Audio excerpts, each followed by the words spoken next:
Commander Lyra Van stood at the observation deck of Kesari IV's primary spaceport, watching the twin suns paint the sky in hues of purple and gold. The colony had been her home for 15 years, ever since she'd resigned her commission with the Galactic Alliance Navy to help build something meaningful in this peaceful corner of the rim. The Elthari were a peaceful species by nature, with skin that shimmered like mother-of-pearl and eyes that could see into the ultraviolet spectrum. They had evolved on a world of gentle rains and bioluminescent forests, never needing to develop the aggressive instincts that plagued so many other species. Kesari 4 had been chosen precisely because it reminded her people of home, rich in biological resources, with vast fungal forests that provided both food and medicine. The planet had attracted settlers from a dozen peaceful species. The colony now numbered nearly 3 million souls, all living under the protective umbrella of the Galactic Alliance. That protection had seemed absolute once. Now, watching the evening traffic of cargo shuttles and passenger transports, Lyra felt a cold certainty in her chest that their peace was about to end. The first warning came from the automated sensor buoys at the system's edge. Lyra was in the middle of her evening meditation when her comm unit erupted with emergency alerts. She rushed to the command center, arriving just as the duty officer was pulling up the sensor data. Multiple contacts emerging from hyperspace, the young Nari technician reported, his feathered crest flattening against his skull in alarm. Configuration unknown. They're not broadcasting Alliance identification codes. Lyra leaned over his shoulder, studying the readings. How many? 40 vessels minimum. Small craft, but they're moving in formation. Commander, they're accelerating toward the inner system. The blood drained from Lyra's face. Kesari 4 had minimal defensive capabilities. A few automated defense platforms, some outdated patrol craft, and a planetary shield that hadn't been tested in decades. They were a farming colony, not a military outpost. Send a priority message to Alliance Command, she ordered. Request immediate military assistance. And activate the planetary defense grid. The young technician's hands flew over his console. After a moment, he looked up with confusion. Commander, something's wrong. Our long-range communications are being jammed. I can't get a signal through to Alliance space. Lyra felt her heart sink. The tactics were familiar from her Navy days. Jam communications, isolate the target, then strike before help could arrive. She turned to the holographic display showing the approaching vessels. They were moving fast, too fast for peaceful intentions. Sound the general alert, she commanded. All civilians to the shelters, and prepare to transmit an emergency beacon on all frequencies. The next hours passed in a blur of frantic activity. As the unknown vessels drew closer, their true nature became apparent. The ships were a hodgepodge of stolen technology and organic components, twisted together into forms that hurt to look at. The horde of Sarnax, Lyra realized with growing horror. She'd heard rumors of the biomechanical raiders who operated beyond Alliance space, harvesting technology and biological matter from their victims. But they'd never struck this deep into civilized territory before. The attack began at dawn. The first wave of Sarnax fighters screamed through Kesari IV's atmosphere, their biomechanical weapons spitting corrosive plasma that ate through buildings and defensive emplacements alike. The planetary shield held for exactly 17 minutes before collapsing under the assault. Lyra watched from the command bunker as her world began to burn. The emergency beacon, she gasped, turning to her communications officer. Did it get through? The Nari technician nodded weakly. I managed to punch through their jamming for a few seconds. The SOS went out on all frequencies, encoded in every known language. But Commander, he paused, his voice breaking. Alliance protocols require a vote before military intervention in rim territories. Even if they received it, help could be days away. Lyra closed her eyes, feeling the weight of responsibility crushing down on her. 3 million lives depended on her decisions. The Sarnax were known for taking entire populations to feed their bioforges. If the Alliance couldn't or wouldn't help, her people were doomed. Keep transmitting, she ordered. Someone out there might be listening. light years away, in a star system that most of the galaxy preferred to forget existed, the emergency beacon reached its most unlikely recipients. Earth's Deep Space Monitoring Station Gamma picked up the distress signal at 0347 hours, shipboard time. The duty officer, a grizzled veteran named Sarah Chun, nearly spilled her coffee when the signal analyzer confirmed what she was seeing. "Holy shit," she muttered, pulling up the decoded message. "Admiral, you need to see this." Admiral Marcus Thorne had been reviewing fleet deployments when a call came through. At 57 years old, he was one of the few humans who remembered the early days of first contact, when humanity had learned just how rare they were in a galaxy full of peaceful species. Deathworlders, they called humans. Creatures who had evolved on a planet that actively tried to kill them, developing aggression and survival instincts that terrified more civilized races. "What am I looking at, Chun?" Thorne asked, accepting the datapad. "Distress beacon from a colony in the Kesari system. They're under attack by unknown hostiles, requesting immediate assistance." Thorne frowned. "That's Alliance territory. Why are we receiving this?" Chun pulled up additional data. The colony managed to punch through some serious jamming to get this signal out. It's encoded in multiple languages, including several Earth languages. Based on the timestamp and signal degradation, they've been under attack for at least 6 hours.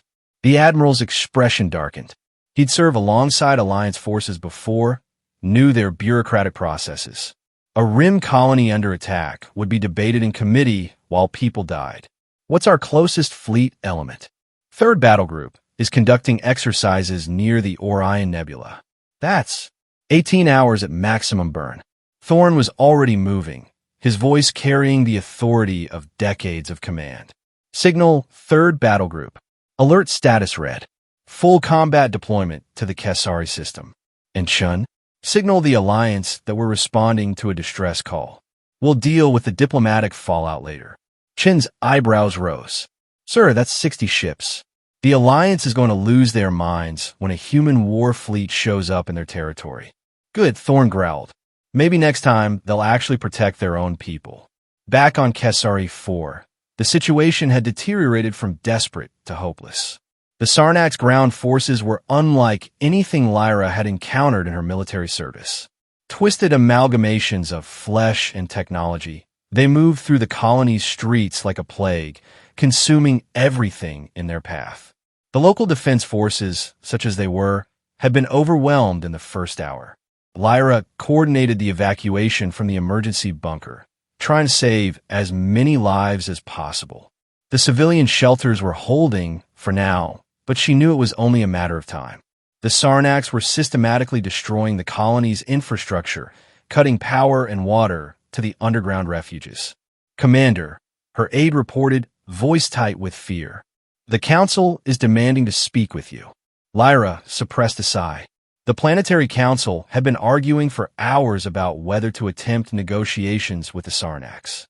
Half of them still believed this was some kind of misunderstanding that could be resolved peacefully. She activated the comm channel, facing the holographic projections of the council members. "Counselors," she began, but was immediately interrupted. "Commander Venn, this aggression is clearly provoked by our military presence," Counselor Yaren declared. The elderly Elthery's scales had gone pale with fear. "If we disarm our remaining defenses and open negotiations—" "The Sarnax's don't negotiate," Lyra cut him off. "They're harvesters. They take what they want and leave nothing behind. Our only option is to hold out until help arrives." "Help?" Another counselor laughed bitterly. "The Alliance has abandoned us. We must surrender and hope for mercy." Lyra felt anger flare at her chest. "There is no mercy with the Sarnax's. Only consumption. I will not abandon our people to that fate." The argument might have continued, but it was interrupted by an alarm from the sensor station. The technician's voice cracked with excitement. "Commander, massive hyperspace signatures detected at the system edge. Someone's coming." Hope flared in Lyra's chest. Had the Alliance actually responded? She rushed to the sensor console, watching as ship after ship emerged from hyperspace. Her hope turned to confusion as the computer analyzed their signatures. Those aren't Alliance vessels, the technician whispered. The configuration is all wrong. They're, Commander, they're human ships. Lyra stared at the display in shock. She'd served alongside humans during her time in the Alliance Navy, knew their reputation. Deathworlders, creatures from a hostile planet who had somehow achieved spaceflight despite their violent nature. They were tolerated within the Alliance, barely, their aggressive instincts viewed with suspicion and fear. But now, as she watched 60 warships bearing Earth's insignia accelerate toward Kesari 4, she felt something she hadn't experienced in hours. Hope. The lead human vessel, a massive dreadnought, bristling with weapons, transmitted on all frequencies. The voice that came through was hard as steel. This is Admiral Marcus Thorne, commanding the Terran 3rd Battle Group. We received your distress signal. To the hostile forces currently engaged in the Kesari system, you have 30 seconds to cease all aggressive actions and withdraw. This is your only warning. The Sarnax's response was immediate and predictable. Several of their bioships turned to engage the human fleet, spitting clouds of corrosive spores and biological missiles. Lyra watched the tactical display, expecting to see the human ships take evasive action. They didn't. The human vessels accelerated directly into the attack, their point defense systems creating a wall of fire that vaporized the incoming bioweapons. Return fire from the fleet was precise and devastating. Rail guns accelerated tungsten slugs to significant fractions of light speed, punching through bioarmor like paper. Missile salvos traced brilliant arcs through space before detonating in carefully calculated patterns, their antimatter warheads turning Sarnax vessels into expanding clouds of vapor. By the ancestors, the young technician breathed. They're not even slowing down. On the bridge of the Terran dreadnought, relentless, Admiral Thorne watched the tactical display with cold satisfaction. The Sarnax were aggressive and numerous, but they were also predictable. Their bioships operated on instinct as much as intelligence, making them vulnerable to the kind of warfare humans had perfected over millennia of killing each other. Signal the fleet, he ordered. Epsilon formation. Drive them toward the gravity well, and deploy the Wraith squadrons. I want those ground forces engaged immediately. The human fleet moved with mechanical precision, their formation shifting to create a net of overlapping fire zones. Sarnax vessels that tried to flee toward open space found themselves herded back toward the planet, while those that stood and fought were systematically destroyed. Meanwhile, stealth dropships launched from the carrier Prometheus, their advanced ECM systems rendering them invisible to Sarnax sensors. On the surface of Kesari 4, Lyra was coordinating the defense of the main civilian shelter when her tactical display lit up with new contacts. Aircraft were descending through the atmosphere, moving too fast for her sensors to properly track. For a moment, she feared new Sarnax reinforcements. Then the first dropship became visible, its angular hull decorated with the blue and white sphere of Earth. The human marines that emerged from those dropships were unlike anything Lyra had expected. Encased in powered armor that made them look like walking tanks, they moved with a fluid grace that belied their bulk. The lead figure's helmet retracted, revealing a scarred face with eyes like chips of flint. Commander Venn? The marine's voice was gravelly but respectful. Major Catherine Rodriguez, Terra Marine Corps. We're here to help. Lyra stared at the human warrior, struggling to reconcile the stories she'd heard about Deathworlder brutality with the professional soldier before her. Major, the Sarnax have overrun most of our defensive positions. The civilian shelters are our priority, Rodriguez finished. My Marines are deploying to all shelter locations now. We'll handle the Sarnax. Your people focus on evacuation and medical support. As if to demonstrate, a squad of Sarnax warriors rounded the corner, their biomechanical forms clicking and hissing. The human Marines reacted instantly, their weapons speaking in controlled bursts. High-velocity rounds tore through alien flesh, while plasma charges reduced bioarmor to slag. In seconds, the Sarnax were nothing but smoking corpses. Efficient, Lyra murmured. Rodriguez's smile was sharp. We've had a lot of practice killing things that want to eat us. Your Earth normal gravity is like a vacation for us. The battle for Kesari 4 transformed with the arrival of human forces. Where the colonists had fought desperately just to survive, the humans went on the offensive with ruthless efficiency. Marine squads swept through the colony's streets, their powered armor and heavy weapons making short work of Sarnax's ground forces. In space, the human fleet had turned the tide completely, reducing the Sarnax armada to drifting hulks. But it was the human tactics that truly amazed Lyra. She watched from the command center as they executed maneuvers that seemed insane by Alliance standards. When a massive Sarnak biocarrier attempted to ram the human battle line, instead of evading, the destroyer Havoc accelerated directly toward it, firing all weapons. At the last moment, the human ship launched escape pods while the skeleton crew, remaining aboard, overloaded the reactor. The resulting explosion not only destroyed the biocarrier, but created a debris field that crippled several other Sarnax vessels. They sacrificed their ship. Counselor Yaren gasped, watching the tactical display. The crew evacuated, Lyra corrected. It was a calculated trade.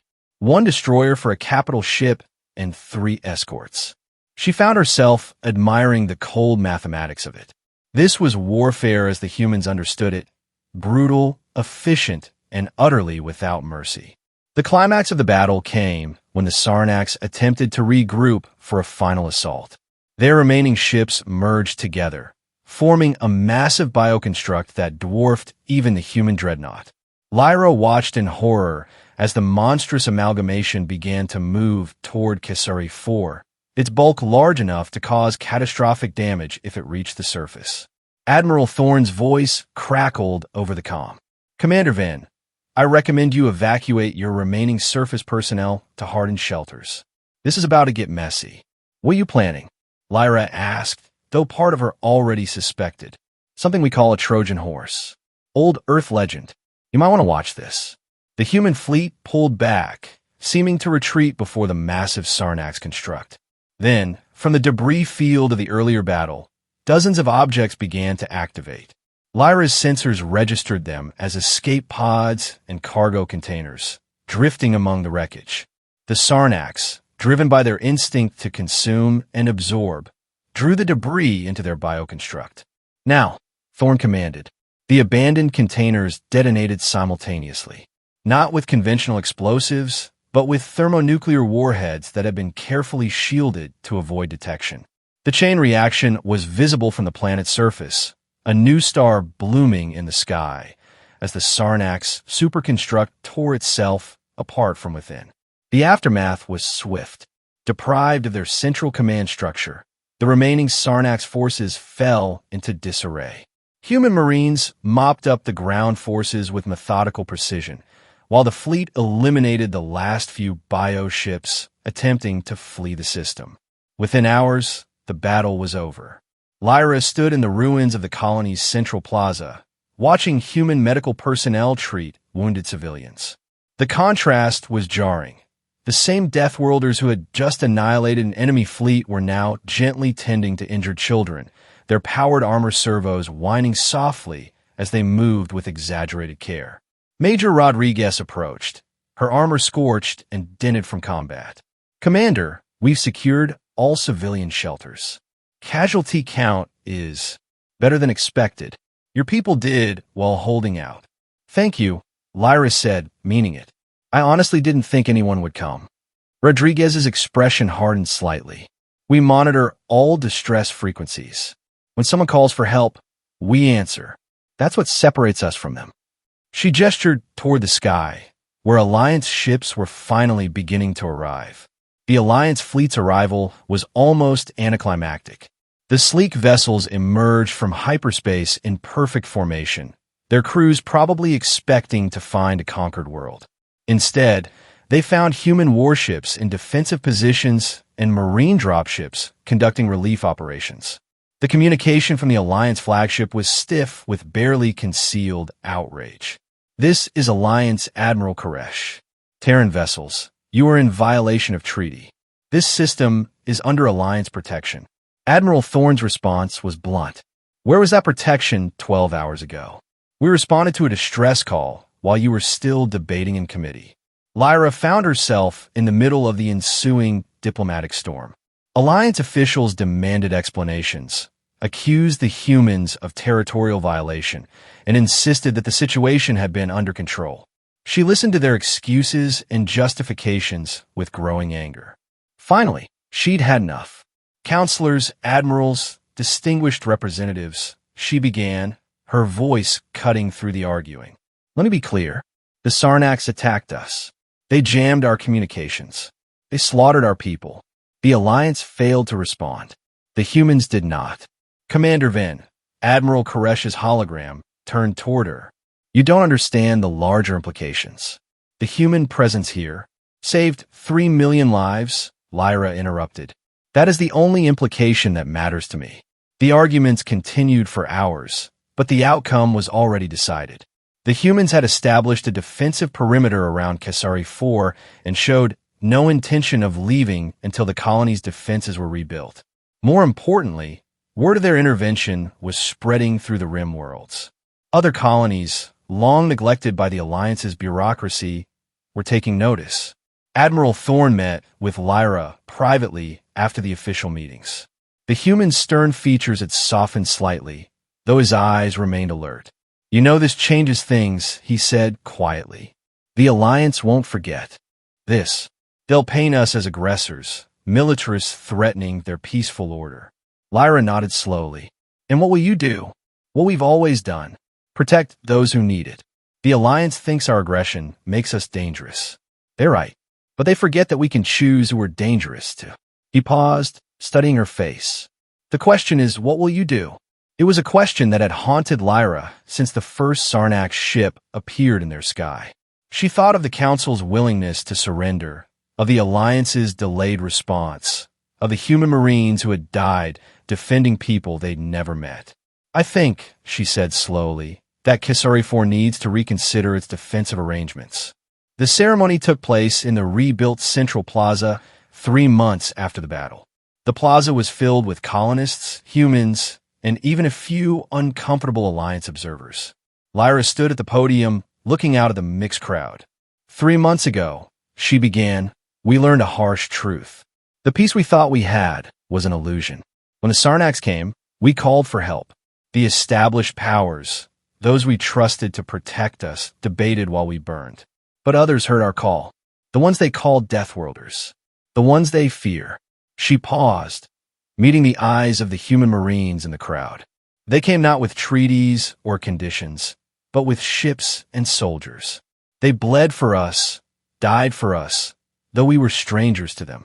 Today, we formalize what their actions already proved. Kesari 4 enters into a mutual defense pact with Earth. We choose our protectors. The document signing was swift, but the implications rippled across the galaxy. Other Rim worlds, hearing of Kesari IV's experience, began reaching out to Earth. The trickle became a flood as colony after colony requested similar arrangements. The Alliance watched helplessly as their influence in the Rim sectors eroded, replaced by a growing network of human-protected worlds.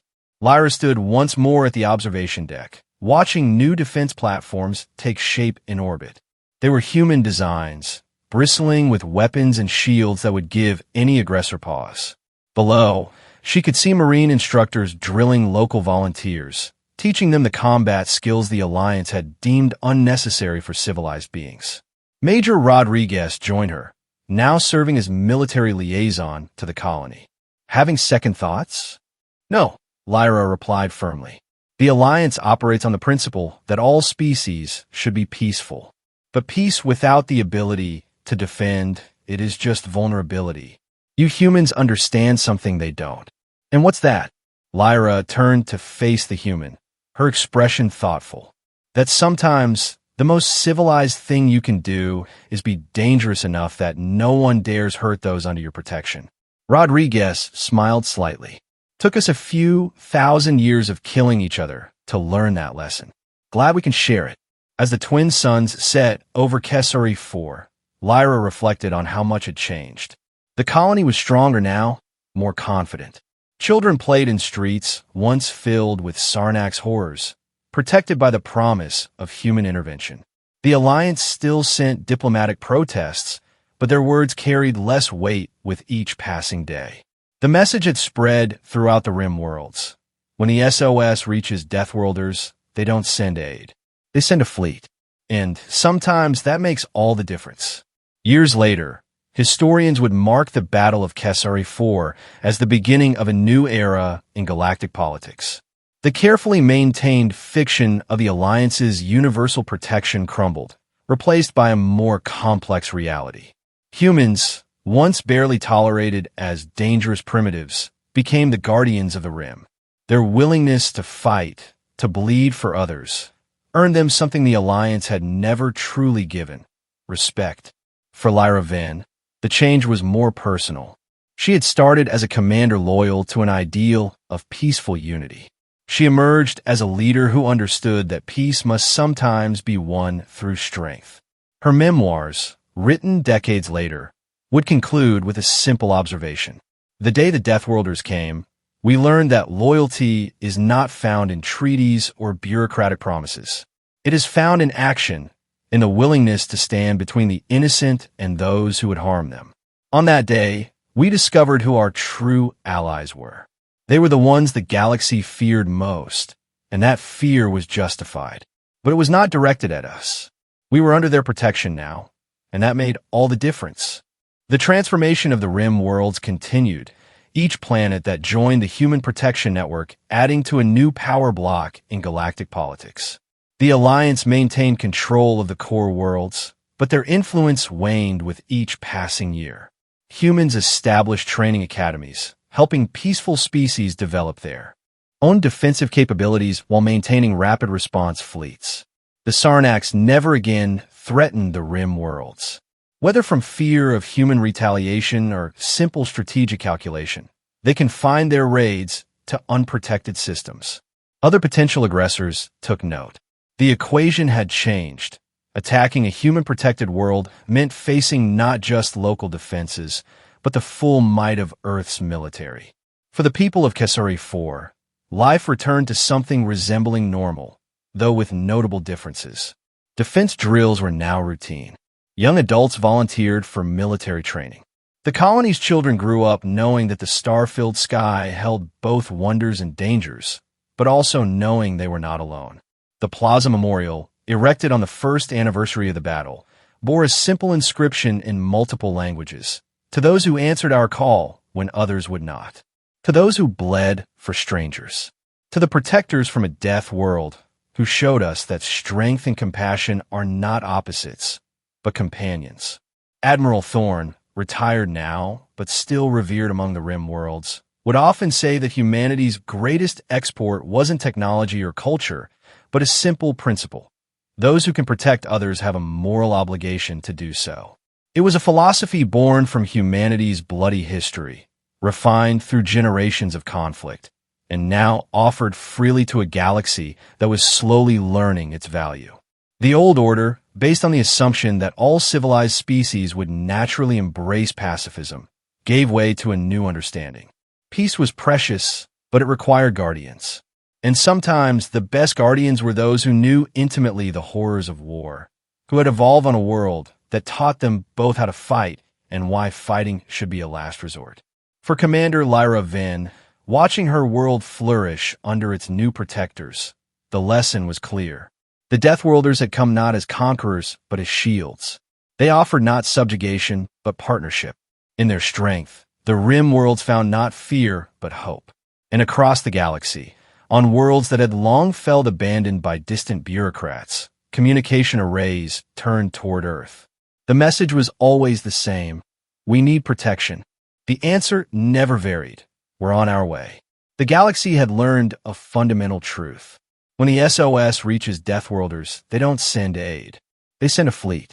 They send warriors. They send hope. And sometimes that makes all the difference in the universe.